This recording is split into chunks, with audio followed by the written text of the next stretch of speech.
guys, so in this video I'm going to be reading 1-star reviews on my top favourite books. So these are the books that I've rated 5 out of 5. I'm not going to include biographies just because biographies are very dependent on if you like that person, and the one critique with biographies is that people say that they come across as arrogant, and it's like, well, it's a biography, they're talking about their lives, it's going to come out as arrogancy.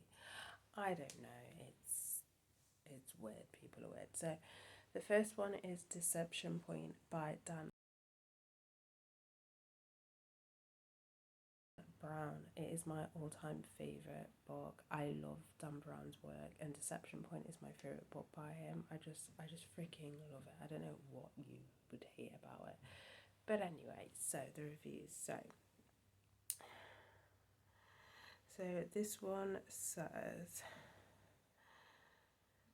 this was read at the tail end of my brief Dan Brown phase. Let he who has never enjoyed an airport bookstore novel cast the first stone.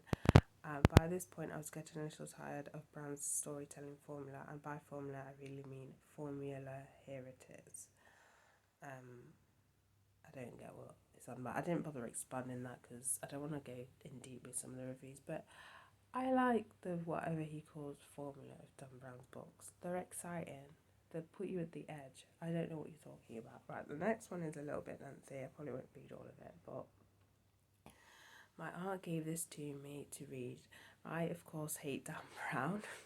So first off, when you do a review, if you hate the author, do not then read it and then do a review, because that's biased because you hate the author. So you know what I mean? Like, it's like me when I review music on my Instagram channel. I won't review an artist if I don't like them. Like, a good example would be Hayley from Paramore. I tried to review one of her albums, but I realised I couldn't really listen to it without being biased, so I've not reviewed it. So, like, you know what I mean? Like, well, apart from that, it's like, why? Anyway, but I figure out it'll be fast, and I could thank her for it. Mention some interesting tidbits that are no doubt sprinkled throughout the book of idiots, and feel good about family duty. There is not one paragraph that is close to some acceptable literary decency. What? Are you for real? I mean, are you like, I don't know. I don't want to be mean to this person, but it just feels the fact that she doesn't like him anyway, but then read the book, didn't like the book, but then thought it was, but she was non-biased enough to do a review. I don't know. That one just, boy, that's just annoying, so I'm not going to carry on reading that one. This one said, so bad I was annoyed that it took so long to reveal how bad of a book it was that I had to finish just to see where the lame plot twist ended up. It wasn't a lame plot. I really like the plot. I don't know what you're talking about. Okay, we're done with that book. Next one is a Arrival by Ted Chiang. Ted Chiang, I'm not sure that's how I say his last name, but this is basically the book that inspired the film Arrival. And the actual book, which I didn't know, was actually short stories, and that's one of the short stories from it that got turned into a film. So let's go for this one. So I got as far as the title story, but I gave up. I nearly collapsed from cringing on finishing that one. Some of the most bland, schematic sci-fi stories I've ever read. They felt more like frameworks on which Chiang could display his cleverness than actual stories. And the dialogue, well, it was pretty much creaked. It was so wooden. All the style and atmosphere of a well-organised stationery cupboard. Once again, I took a punt on something outside my self-made web of illiteracy connections I should have learnt by now. Really, I liked the stories. Like, I don't understand. Like, my favourite one was the Babylon one, but I really like the stories. Like, I don't understand. I don't know. I get people have, basically in this title is going to be triggered, because I'm clearly literally triggered at this point, because I don't, anyway, whatever. Everyone has different tastes. I can understand maybe sort of stories, maybe not for everybody. So okay, I get that. So this one says, this is quite lengthy, I'm not going to read all of it.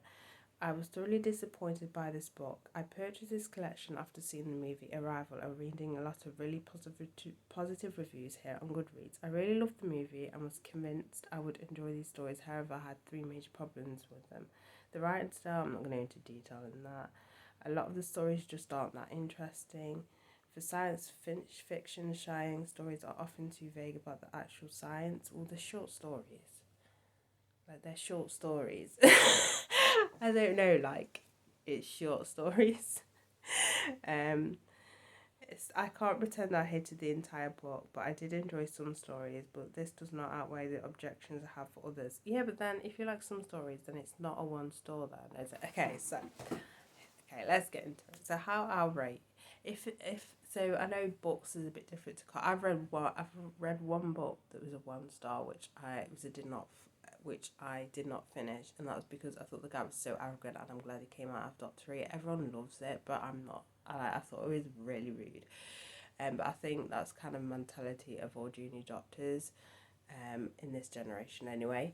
I can't remember his name. Me saying that, you probably know who I'm talking about, but he went into being a comedy. Anyway, 1 star is I didn't like anything of the book. That is what a 1 star is, or music wise. I didn't like anything. I didn't think anyone would enjoy it, that sort of thing. It's not a 1 star then, is it? It's more of a 2 star. Sorry, but just needed to point that out. People review things totally different, but if you like some concepts of some stories, then it's not a 1 star, it's more of a 2 star. Or even rate it like a 1.5, but even then I think that's harsh. Whatever. So the next one is Batman Arkham Asylum.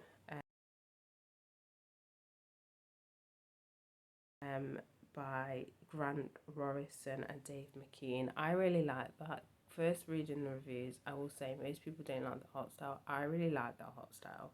I think it portrayed the story really well, but that's what most of the reviews on here talk about. So this one, with the artwork as beautiful and unique as the one for this novel, I wish I'd liked the content as well. So this person actually likes the artwork but doesn't like the content in it. Unfortunately, that wasn't so, and I'm adding this into the pile with so many other stories that boast stunning art but whose plotline just doesn't cut it for yours truly. I like the art, I like the artwork. But people when it comes to comics as well, it's very kind of individual kind of based, if that makes any sense. But yeah, so this one, I really had no idea whatever happened, what was even happening. I really had no idea what was even happening most of the time, and when I did, I didn't. When I did know, I didn't really care. That one's a funny one. It's not. It's a bit chaotic, but it does have a plot you can follow. Like, I wouldn't say it was completely chaotic. Like, everything's all happening at once, if that makes any sense. And that artwork as well adds to the chaotic of the story. But I find it is easy to follow, but it is a bit whatever you want to call it. Right, next one. I quit less than halfway through, just couldn't take it anymore. An absolute mess, extremely poor art style choice. Most of the time I couldn't tell what's going on in the pages, and my eyes hurt trying to read the Joker's lines. Distorted font and red ink used for lettering. I guess they're trying to emphasize the Joker's craziness, but they don't have to drive us readers crazy as well. I liked it. I liked the way he did the font for the Joker. It was what I really liked about this book the most. The artwork matched the story so much. It matched, the chaotic, atmosphere of Arkham Asylum. And I did like the way they did the Joker's funk because he is crazy. I just like the whole artwork just matched so perfectly to the actual story. But I mean, I suppose some people aren't really into that. But yeah. Next one is To Keep You Safe by Kate Bradley. So this story is about kind of like sex trafficking and stuff like that. So it gets quite deep of basically of a student this teacher is worried about. But yeah. So this was very painful to get through. It would have ended up on a DNF pile, but I'm so damn loyal to my own good. It took me 4 months to get through, as I just could not connect with this book or its characters. The only good thing about this book was the chapters were very short. I could not take any of the characters seriously, and the plot was very underwhelming and dragged on so much longer than unnecessary. The ending was incredibly unsatisfying and unrealistic. Sometimes expecting things to get better does not pay off. So, first off, okay, understandable. Not everyone connects with books. When this person says that it's unrealistic, and when other people say plots are unrealistic, it's a book. It's a book. That's all. Like, that sort of thing kind of annoys me because it's a book. Like, it's not real. It's not based on real. Okay.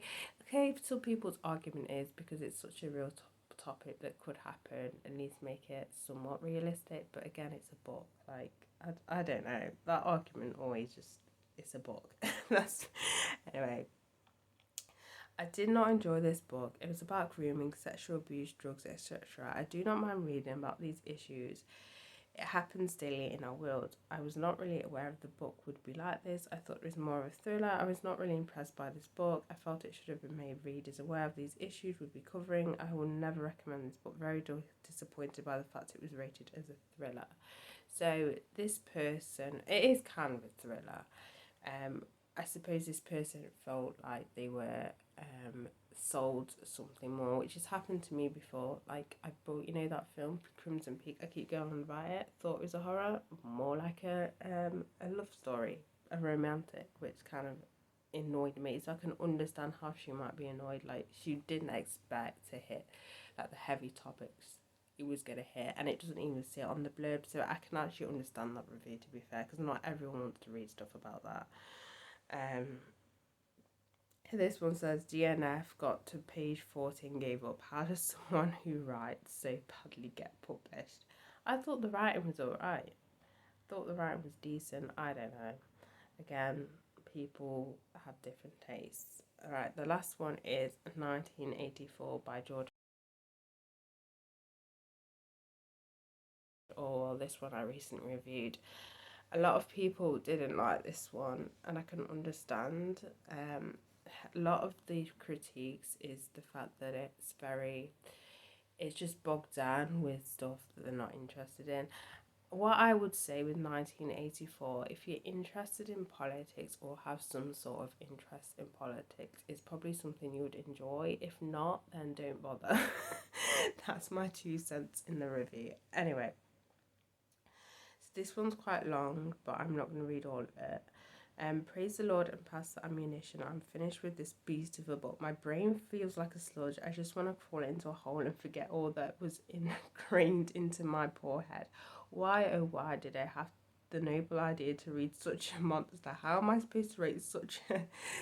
I suppose that's supposed to be shit. It's kind of all in like in symbols. I believe, like some of you, that this might have been better had I read it in class or with the group. Alone, it was fingernails to a chalk, but what misery. After reading this, it makes me feel hopeless. Hallelujah, it's over, never again, or well, never again. I mean, it's not the brightest book. It is a bit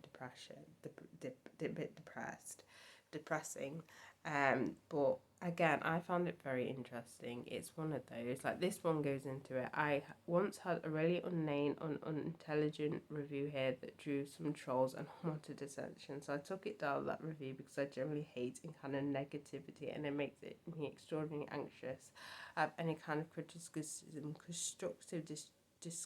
destructive pop up on my ticker.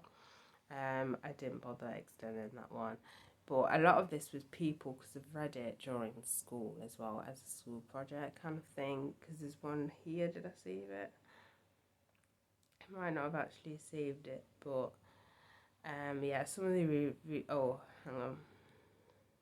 Yeah, this one. So this person put worst novel in the world. I just want to rip it up and burn the pieces. Rated 0 out of 5 stars. And then they put a 2019 update. Thinking back to when I read this for school, I'm not sure why I didn't like it. Well, I guess it was kind of boring and took too long to read.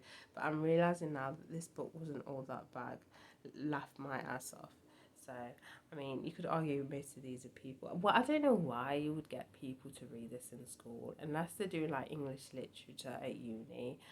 I don't understand why, because it's a very Marmite book, and it does get like deep into kind of stuff that people may not be interested. Well, young people may not be interested anyway, but you know, get this book away from me. Why is this required reading? I'm dropping out. Oh, that's funny. If you're considering reading this book, please note that it contains graphic thoughts of rape, self-harm, suicide, and torture. And yeah, that's the only thing that I've said. That one was 1 star. I do think as well, thinking about it, I think books should probably have warnings when it comes to stuff like that, because a lot of them don't.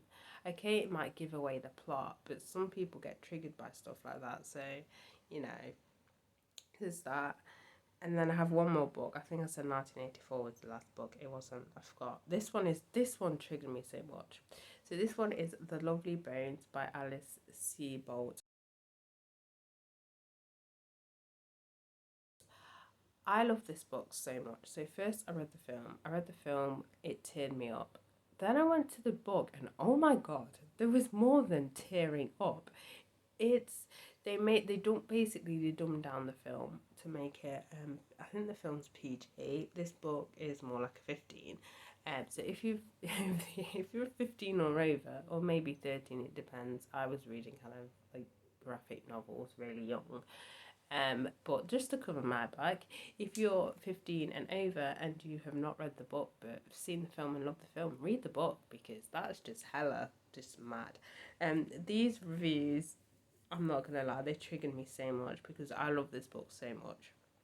But anyway, this was the book that made me realise the serious flaw in the theory that if lots of people you see on the tube are reading a book, it must be good. I would say with some confidence, this is the worst book I've ever read in my whole entire life. What is wrong with you? It's not that. Do you have a soul? Do you have a soul? I don't understand. I really do not understand that comment. The worst book you've ever read. Do you read much? Because that is not the worst book ever. That just no. Anyway, next one. What a terrible book. Completely overrated. And no, I've not seen the movie, and I do not wish to see the movie. Really, how it's not overrated. To be honest with you, I don't think enough people were talking about it. I don't know if it was over like rated when people were when it was first released, but I don't think it's overrated now. I don't think enough people are talking about it. More people need to talk about this book. More people need to read this book. But I forgot to mention what it's about. Basically, it's about a girl that dies, and you see her kind of like stuck in limbo. It's so sad and tragic. And then it flips between her being stuck in a limbo and her family kind of coming to terms with it, because they don't even know where her body is. And then yeah, anyway, this book goes into more gruesomeness than the actual film, but anyway. Now that I know about the rest of the plot, I can write a better review on this. I only have 2 words for this book: dog shit. You know what, Mel? You're dog shit. I'm joking. If you're watching this video, I'm joking. I'm triggered because this book is beautiful and you're insane, right? But yeah, that's basically it for this video. As you can see, I was slightly triggered, but especially with the last one, because that one is just, that's my all-time. That is like, do not talk rubbish about that book. But yeah, so I basically got this idea from a guy. I might as well mention it because people are getting butthurt about this now. Where if you get an idea, you should say who you got the idea from. Even though other people have done it, but it's a thing. I mean, my YouTube's not that big anymore, but yeah, I'm not even going to get into that drama because I thought it was overreacted anyway. Because he didn't copy the video from word for word, it was just the title, like Grow a Pair. I used to subscribe to him as well, and then he got bitchy, and it's like, I can't deal with this. I'm already subscribe to a gossip magazine, a gossip channel. I don't need to subscribe to another gossip channel, so I kind of want to follow him. Ian Gubelli, but he did it with book series, and I don't read book series. I only have like 2, I think. Well, one's a duo, but I don't really read book series unless I'm like that interested. I don't have that many, so I thought I'd do it with singles anyway. But yeah, that's it for this video. So bye guys.